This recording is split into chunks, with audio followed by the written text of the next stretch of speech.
प्रभा जी दिल्ली से। महाराज जी के श्री चरणों में कोटि कोटि प्रणाम। महाराज जी कहते हैं स्त्री में वैष्णवता जल्दी से नहीं आती, तो क्या मेरे में वैष्णवता नहीं आ पाएगी?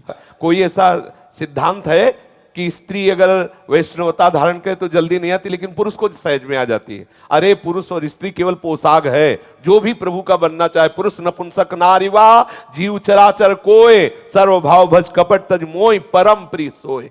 किसी में ऐसा नहीं कि तुम स्त्री शरीर में हो तो तुम्हें भगवत भक्ति लेट प्राप्त होगी विलंब से, और तुम पुरुष शरीर में हो तो आओ तुम्हारा स्वागत है। ऐसा नहीं है, ऐसा सिद्धांत नहीं है। गोस्वामी जी जैसे महापुरुष कह रहे हैं, पुरुष नपुंसक नारीवा जीव चराचर कोई, सर्वभाव। गोपियों जैसा कोई हुआ है क्या त्रिभुवन में? बड़े बड़े परमहंस, बड़े बड़े ब्रह्मचारी उनकी चरण धूल माथे पे धारण किए हुए हैं। आप बताइए, भीष्म पितामह शरीर छूट रहा है, पूरा होने वाला है, और गोपियों की चरण धूल की वंदना करते हुए ठाकुर को गोपी वल्लभ कह के संबोधन करते हैं। बलिहारी गोपी कौन ऐसा है? उद्धव शनक आदि बड़े बड़े महापुरुष वंदना करते हैं गोपी चरण धूल। हमें तो लगता है अगर वैष्णवता की चरम ध्वजा है तो गोपीजन ही है, और गोपीजनों जैसा प्रेम कहां पाया जाएगा? अगर कह दिया जाए कि गोपीजन कोई स्त्री है क्या, तो स्त्री कोई स्त्री है क्या? सब भगवान के चिदानंदमय अंश हैं। जिस दिन जिस क्षण वो अपने आप को चाहे प्रभु के चरणों में समर्पित करें, दुलार बराबर प्रभु का मिलता है। पुरुष और स्त्री और नपुंसक आदि इसका कहीं हमारे प्रभु के दरबार में भेद नहीं है। हमारा चित्त इस बात को स्वीकार नहीं करता। हमारे यहाँ तो राज्य ही है, हमारे माई श्यामाजू को राज। हम दूसरे की बात कैसे कहे? हम तो इन्हीं की दासता से युक्त है। अगर केवल इनके बाहरी वेश को देख करके कहा जाए कि इनकी वैष्णवता, तो मुझे मतलब हजम नहीं होगी, क्योंकि हम तो ठाकुर को सिंगे पे रखे लाडली जू के बल पर। हमारे माई श्यामाजू को राज, टेढ़े रहे मोहन रसिया सो। तो फिर इसलिए मुझे समझ में नहीं आए। या कोई भाई खड़ा होकर समझा दे, नहीं इतनी सभा में कोई खड़ा होकर समझा दे कि स्त्री इसलिए नीच है। अगर पुरुष कोई दुग्ध पान करके बलवान बनता है तो इन्हीं के दुग्ध का पान करके। अगर पैदा हुए हो तो इन्हीं के गर्भ से पैदा हुए हो। अगर आज तक इतने बड़े हुए तो इन्हीं से हुए हो। बड़े बड़े परमहंसों का आज भी पेट भरता है। बड़े बड़े जो अपने को भक्त जन कहते हैं, अगर उनकी भी वैष्णवता पुष्ट है तो इन्हीं की भिक्षा से पुष्ट है, इन्हीं की कृपा दृष्टि से पुष्ट है। और अगर इन पर कोई दृष्टि बदल दे तो बड़े बड़े जटाधारियों को रौंद के फेंक दिया है। ये वो भी माया शक्ति है। इनकी चरण रज माथे पे रखे और भाव से चले। इनको पर कभी ये भाव न लावे कि ये स्त्री है और ये कुछ नीच है। कहीं भी नीच नहीं है। महादेव के बगल में बैठी हुई है, राम जी के बगल में सिया जी बनी बैठी है, नारायण के बगल में लक्ष्मी जी बनी बैठी है, हमारे लालजू के भैया हमारी तो समझ में बात नहीं आएगी, क्योंकि हम राधाचरण उपासी हैं। अब चाहे जहां से देखो, या आप कोई व्यवहार की बात या शास्त्र की भी बात बताओ कि स्त्री यहां गलत है, पुरुष यहां ठीक है, मुझे बता दिया जाए।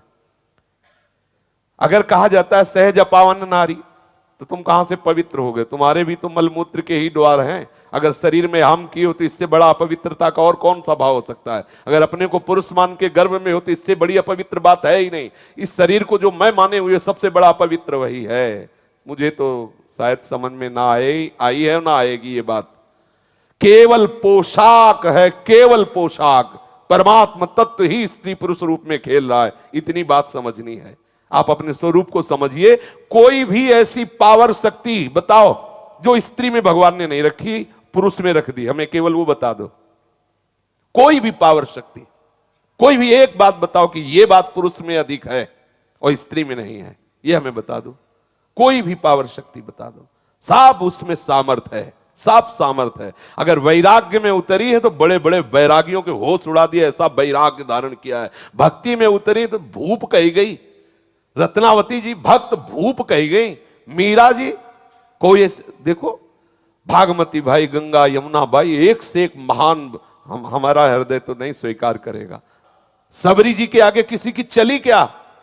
भील कुल में जन्म हुई, राम जी के अनुराग में रंगी हुई, गुरुदेव के कृपा प्रसाद से बलवान हुई, हिला के रख दिया भक्त मंडली को, तपस्वियों को। सबसे श्रेष्ठ सबरी जी का झंडा झूमा। मुझे तो पुरुष दंडकारण्य में और स्त्री तपस्या कर रही थी क्या? पुरुष ही तो कर रहे थे। एक से एक फलाहारी दूधाहारी थे। किसी का नाम आया क्या?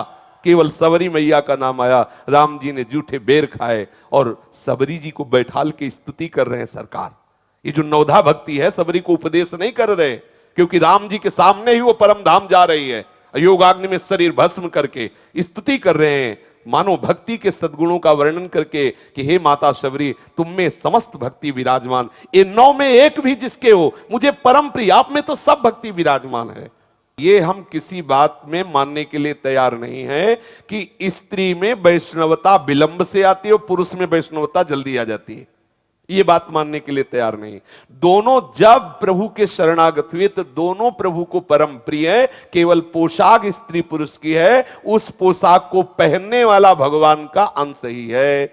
ममई वांसो भगवान कह रहे हैं। इसमें कोई अगर आपको संशय लगे तो बताओ। महाराज जी संशय नहीं है, मतलब उनका कहने का मतलब हम आपका कहना सुनना चाहते, आप अपनी बात बताओ। महाराज जी मेरा कहना है, जैसे हम लोग क्या होता है कि हमारे में ना भाव इतना हो जाता है कि लोग मत बोलना, सिर्फ आप अपनी बात बोलना जी। जैसे अपना भी होता है कि भाई बेटे में बहुत ज्यादा आशक्ति, तो उसको सुधारिए। क्या पुरुष में नहीं होता, पिता में नहीं होता पुत्र प्रेम? उसको आप सुधारिए। उसको आप स्त्रियों पर लांछन क्यों लगाएं कि स्त्री वैष्णवता नहीं धारण कर सकती? मेरा तो अपने लिए है वो। हाथ नहीं, आपका शब्द स्त्री पर था। आपने संपूर्ण स्त्रियों को कह दिया कि स्त्री में वैष्णवता नहीं जल्दी धारण कर सकती, पुरुष धारण कर सकता है। पुत्र मोह में कौन नहीं फंसा? अगर स्त्री को कहा जाए कि माता की तरह वो दुलार करती है, तो पिता में नहीं है क्या प्यार? पिता में आसक्ति नहीं है क्या? आप विचार करो। हम बर्दाश्त नहीं कर सकते, सत्य सिद्धांत का वर्णन मान सकते हैं। आपको मोह है, आप भक्ति में नहीं चल पा रही है, आपका पर्सनल मैटर है, लेकिन यदि आप ऐसा सभा में बोल दें कि स्त्री, तो फिर हम मानने के लिए तैयार नहीं है, बिल्कुल मानने के लिए तैयार नहीं है। तो हम इस बात पर बिल्कुल राजी नहीं है कि स्त्री में किसी भी तरह से ऐसे अवगुण हैं जिससे वो वैष्णवता धारण नहीं कर सकती। शरीरा आकर्षण से दोनों को दोनों से बचना है। स्त्री साधक को पुरुष शरीर के लिए, पुरुष साधक को स्त्री शरीर के लिए निंदनीय भाव रखते हुए आगे बढ़ना, बस इतनी बात है। तत्व दोनों में एक ही है और अपवित्रता दोनों में समान ही है, क्योंकि शरीर को मैं मानना सबसे बड़ी अपवित्रता है। जो भगवत स्मरण कर रहा है या कर रही है वो हर समय परम पवित्र है। अपवित्रः पवित्रो वा सर्वावस्थांगतोऽपि वहा या स्मरेत पुंडरीकाक्षम सवायाभ्यंतरः शुचि। कौन सी ऐसी सभा है जिसमें भगवत प्रेमियों का आदर न हो? और भगवत प्रेमी में कहां ऐसा देखा गया कि ये स्त्री है और ये पुरुष है? अगर स्त्री पुरुष है तो वो केवल सभा भगवत प्रेमियों की या महापुरुषों की नहीं मानी जाती है। वहां केवल शरीर संबंध की सभा है, वहां बाहर बाह्य दृष्टि की सभा है, संतों की सभा में नहीं। उड़िया बाबा जैसे महापुरुष, हरि बाबा जैसे महापुरुष, उनके समीप बराबर आसन पे आनंदमयी माता विराजमान है। कोई ऐसी जगह बताओ जहां ऐसा कोई भी, हम तो कह रहे कोई भी क्षेत्र बताओ, अगर किसी भी क्षेत्र में देख लो, कहां इनमें कमी है? हमारे अंदर की वासना, गंदी वासना हमें ना फंसा दे, इसलिए शास्त्र में एक दूसरे शरीरों से दूरी बना के रहने की बात, वो अपनी कमी को दूर करने के लिए। ऐसा नहीं कह सकते स्त्री से ही पैदा होते, स्त्री से ही पोषित होते, स्त्री से ही भरण पोषण होता है, ऐसी गंदी दृष्टि नहीं। सब भगवत स्वरूप है, हम उन पर गंदी दृष्टि ना करें, इसलिए शास्त्र कहता है कि भारी आकर्षण स्त्री शरीर के में है, इसलिए आप बचिए। स्त्री साधक को भारी आकर्षण पुरुष शरीर में, आप बचिए। बस इस बात के लिए है, वो बचना तब तक जब तक स्वरूप का बोध नहीं हो जाता, तब तक। इसलिए मतलब मुझे ये बात बिल्कुल पसंद नहीं आई कि वैष्णवता इनमें नहीं आ सकती, ऐसा मुझे बिल्कुल बिल्कुल नहीं पसंद आया। कौन सा शास्त्र आप प्रमाणित करेंगे जिसमें ये नहीं है? अगर ये कोई अलग चीज है तो वो हमें बता दीजिए। जो आप में बिजली वही इनमें बिजली है। अगर पावर, ऊर्जा शक्ति, भागवतिक शक्ति, कौन सी अंतर है? कौन सी अंतर है? ये संसारिक भाषा अलग है कि अरे स्त्री मूढ़ होती है तो पुरुष कहां से विद्वान होता है। जो सतमार्ग में चलना चाहे वो सब विद्वान, सब भगवत मार्ग के। कैसी कैसी आज भी देख आओ, देवी जी विराजमान है बालकृष्ण दास जी की शरणागत इसमें वेणु विनोद कुंज में। महात्मा है, महात्मा महापुरुष है, कई कई घंटे आज भी भजन में डूबी हुई, भगवत ध्यान में। ऐसा कैसे कह सकते हैं आप? कितनी ऐसी साधिकाएं हैं, कितने ऐसे भगवत भजन करने वाली देवियां हैं जिनकी चरण वंदना करना ही हमारा परम सौभाग्य होगा। मुझे लगता है कि इन सब बातों में कोई विशेष बात नहीं है। आप बताइए, है? हाँ जी, जब इनकी बात नहीं, और भी बातें हैं। जिसकी देखो स्त्री स्त्री स्त्री, मतलब हम कोई पक्ष इस विषय का नहीं ले रहे। शास्त्र जो कह रहा है वो केवल राग से मुक्त होने के लिए कहा गया है। उसी से पैदा हुए हो, बाहर जितनी कटाक्ष करोगे अंदर उतना ही तुम्हारे अंदर आसक्ति है। नहीं, अगर आसक्ति नहीं है तो एक ही परब्रह्म परमात्मा तत्व घूमो, दिगंबर बने घूमो, कहीं कोई फर्क पड़ने की बात नहीं है, कोई फर्क नहीं पड़ेगा। अरे एक साधारण भाव, ये मेरी बहन है, गले लगाते पास बैठते काम होता है क्या? और तुम भगवत भाव के पति को, सहचरी भाव के पति को, गोपी भाव के पति को, ब्रह्म भाव के पति को तुम्हें स्त्री नजर आ रही, तुम्हें स्त्री परास्त कर सकती, क्या मतलब रह गया? बस हमारी कमजोरी है जो हम ठीक नहीं हो पा रहे। हमें आरोप नहीं करना, बाहर तो मेरा परमात्मा तत्व ही विराजमान है, मेरा प्रभु ही है, हमारे दूसरी खोपड़ी में बात नहीं आ सकती। मेरे प्यारे सदगुरुदेव जी के श्री चरणों में कोटि कोटि नमन। गुरुदेव जी, जब भी मैं कोई प्रश्न करती हूँ आप उत्तर देकर हर संशय को दूर कर देते हैं, परंतु गुरुदेव जो मेरा संशय दूर हो जाता है, परंतु भय लगता है कि क्या मेरे से कोई भूल से गुरु जी के आगे झूठ तो नहीं बोला। गुरु जी, अगर कोई अपराध अनजाने में बन जाए तो क्या प्रायश्चित करना चाहिए? उसे अपराध क्या मतलब? देखो, सबसे पहली बात है, संतों की सभा में प्रश्न करने के लिए पहले प्रश्न को लिखो और कई बार स्वयं पढ़ो। हम जो गुरुजनों से प्रश्न कर रहे हैं, क्या मुझे आवश्यकता है इस प्रश्न की? क्या मुझे सुलझना है इस प्रश्न? अगर नहीं तो हम केवल जानकारी बढ़ाने के लिए प्रश्न ना करें, क्योंकि भगवत प्रेमी महात्माओं की सभा में हमारा जो बोलना हो वो भगवत प्रेम वर्धक हो, कहीं समय नष्ट करने वाला ना हो। जो हम प्रश्न कर रहे हैं, क्या हमारी स्थिति है?